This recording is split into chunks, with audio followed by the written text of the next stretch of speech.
ایک یہودی کہ جس کا کام ہی جو ہے وہ سونے اور چاندی کا تھا، اس کی کوئی ایک انگوٹھی جو کہ بہت مہنگی تھی وہ کھو گئی. ایک جوان کو ملی جو مسلمان تھا. اس نے لوگوں سے پوچھا کس کی ہے کس کی ہے. بہرحال پوچھتے پوچھاتے پتا چلا کہ وہ ایک یہودی کی انگوٹھی ہے. اس کو جا کر وہ انگوٹھی اس نے کہا کہ آپ کی انگوٹھی کھوئی ہے. سنا ہے کہاں نشانی بتائے. اس نے بتایا کہاں یہ لیں آپ کی ہے. اس نے کہا واپس. اس نے بولا تمہیں پتا ہی ہے انگوٹھی کتنی مہنگی ہے، اس کی قیمت کتنی زیادہ ہے؟ اس نے کہا ہاں مجھے پتا ہے. کہا تمہیں ضرورت نہیں تھی؟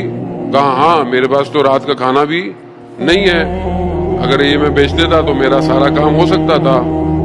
کہا پھر تمہیں یہ بھی پتا ہے کہ میں یہودی بھی ہوں؟ کہا ہاں یہ بھی پتا ہے.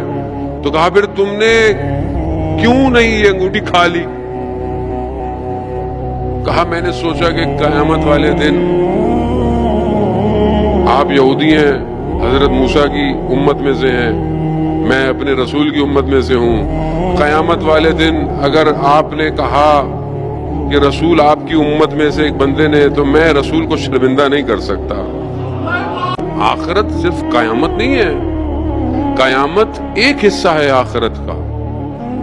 آخرت کی زندگی بہت زیادہ ہے.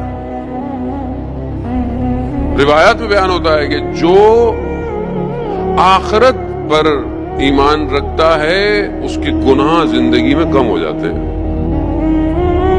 معصیت نہیں کرتا، اسے پتا ہے کہ آخرت میں کچھ ہے. لیکن جسے آخرت کا خوف ہی نہیں ہو، جو اس سے بات ہے آخرت ہے بھی کہ نہیں ہے، آخرت کے بارے میں ہے